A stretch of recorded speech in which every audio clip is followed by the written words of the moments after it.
It was also super intimidating because I was the youngest person there by like a long shot. So like if you think my baby face looks bad now, imagine me 4 years ago.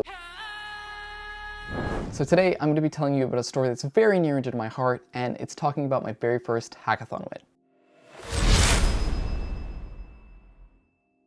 Now this was my very first hackathon. I had no expectations of actually going into a hackathon. I didn't know what a hackathon was about. I knew you generally built something, but I had barely been a front-end developer for maybe like 3-4 months and had the most basic idea of how to actually set something up in React. So I was kind of nervous going into this event. Now this took place back in January of 2020 because I was still in school, emphasis on the in-school part, January of 2020.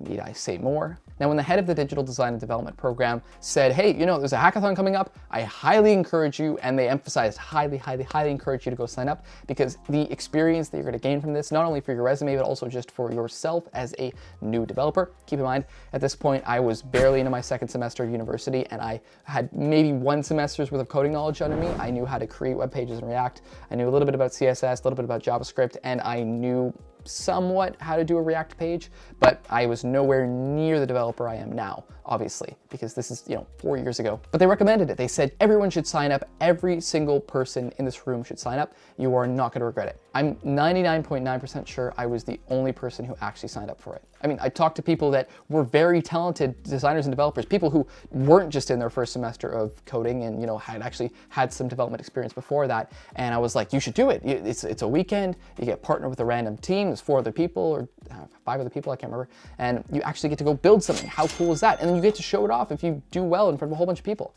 And everyone was like, well, that seems cool, but it's not really my thing. And I don't really like presenting in front of people. And then I don't really do well with time.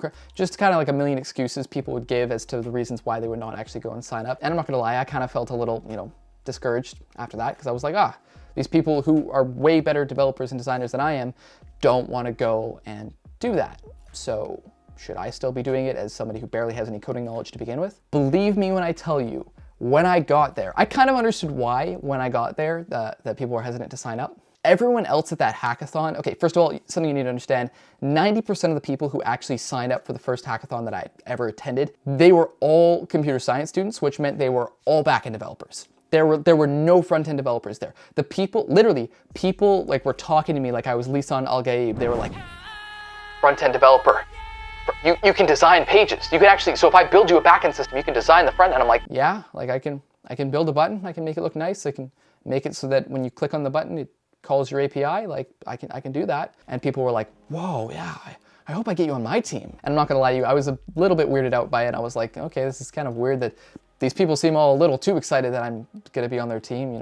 I'm a really bad developer at this point. Like I'm 4 months of coding knowledge, and I'm not deluding myself into thinking I'm a good developer. I know that I'm bad because I have so little experience at this point. I was like, wow, I really hope I don't get put on a team with like a bunch of kick-ass backend developers and that I screw it up for them, It was also super intimidating because I was the youngest person there by like a long shot. I mean, I went straight into university from high school and I have a late birthday, so I was 17 when I started my first semester, and then by this point I was like 18 for like maybe a month. So like if you think my baby face looks bad now, imagine me 4 years ago. I was a fish out of water by a long shot there. But suffice to say, it was probably one of the coolest experiences that I've ever gone through in my life. And the only reason I haven't gone and done more hackathons is because I've been so obviously busy with the YouTube channel and busy with the startup and busy actually building the things that we're building right now. And so hackathons, it's more so to network and build projects for yourself. I'm building a project right now. Like we've been working on this project for 3 years with the startup, so I'm content to do that. But that being said, if I had the free time to go do it, I would do as many hackathons as I could physically find, because not only are you building something cool for your resume, there is so many people that you can network with that can get you so many opportunities. Literally, networking is one of the greatest secrets that I've learned to actually building your own career and building your own business and just getting ahead in whatever industry you happen to be working in. So getting in here with a bunch of like people who were fully through computer science degrees and were full stack developers who had been doing it for years as like a fish out of water. I barely can code a website. It was a big pressure for me to do well at that event and make a good impression on these people. But I was able to do it. Now, although I don't do hackathons anymore, actually one of my friends has recently gotten me back into going to actual tech social events, actually going and meeting people and mixers and networking events in my industry. And the amount of people that I've actually been able to meet there, and just from the 2 hours of mingling with people, the amount of knowledge that I've been able to gain in terms of new contacts, new coding courses that people have highly recommended, that are not as well known, but are extremely useful for learning new skills, just from the 2 hours of actually mingling with people alone, has been absolutely crazy. Now, every hackathon has a theme. So in our case, it was big data, making these huge data sets that have so much data in regard to all different sorts of industries, and being able to take that data and interpret it and use it in a way that actually benefited people. Whether that improved their lives from the services it provided, or whether it digested more of that information, making it so that you could take these huge data sets and make that information useful and usable by people. That was the key theme of that event.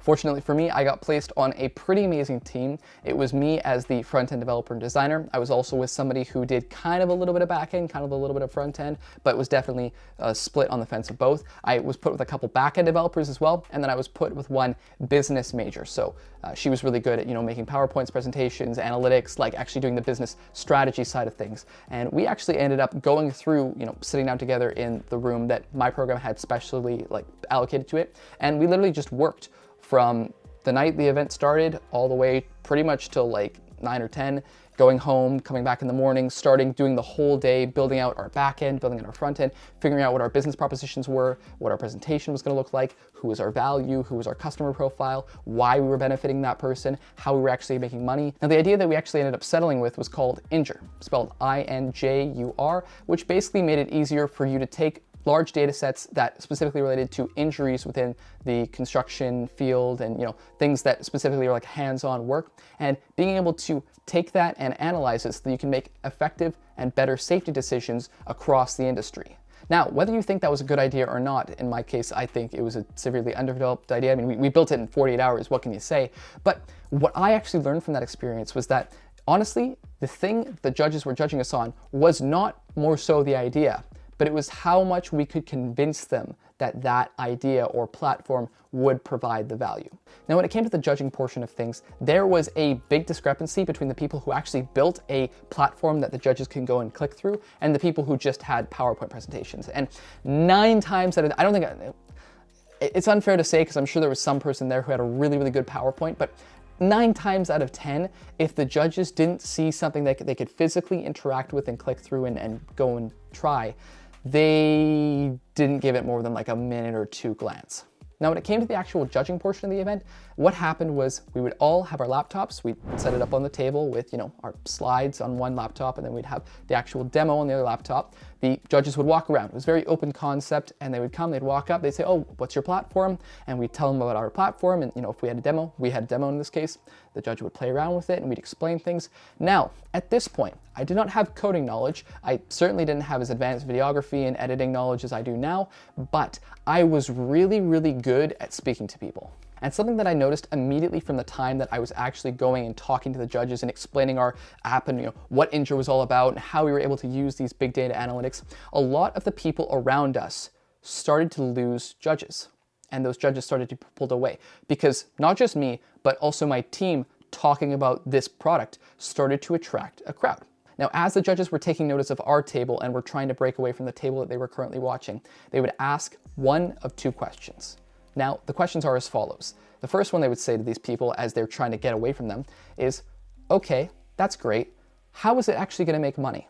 And most of the time, these people would freeze and they would go, wow, it's going to be, it's monetized. We haven't really figured out a monetization.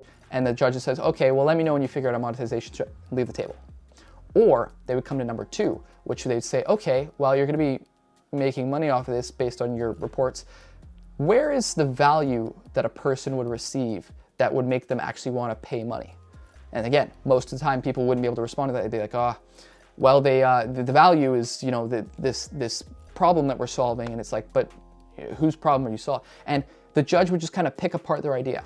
But when it came to our table, one of the strengths that our team had was that we were so diverse. We had the front-end knowledge, we had the back-end knowledge, we had the business knowledge. Now, as I mentioned earlier, many of the people who were participating didn't actually end up getting a full demo created. They just had either really good PowerPoint slides or no demo at all. Now, in our case, we had PowerPoint slides and we had a demo and we had a diverse team of well-spoken people. Our app idea is a dime a dozen. We came up with it, we put it out there, we built a basic prototype, which is not a good-looking application at all. But it was the ability to defend our business concept that I truly think was what got us to our spot. For example, when they would ask a question like, okay, well, what value does this provide to, why would anybody actually use this? Well, I'd ask them, okay, well, think about this.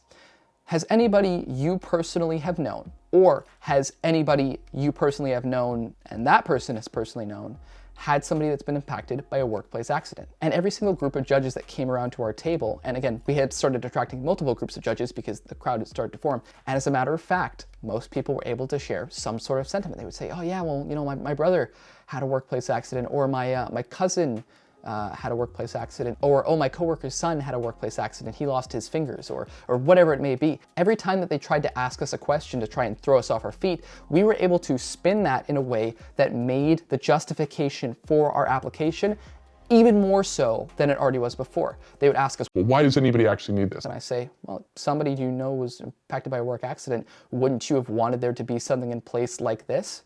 And if you would have wanted something in place to be like this, would you not think that there are people out there who would be willing to pay for an application that allows their company to be seen as more secure and more hireable as a result of having safer workplace practices? That's a really good point there. Start jotting notes on their clipboard or whatever. But the point is, the application is not what got us our top 3 finalist spot to move on to the next stage.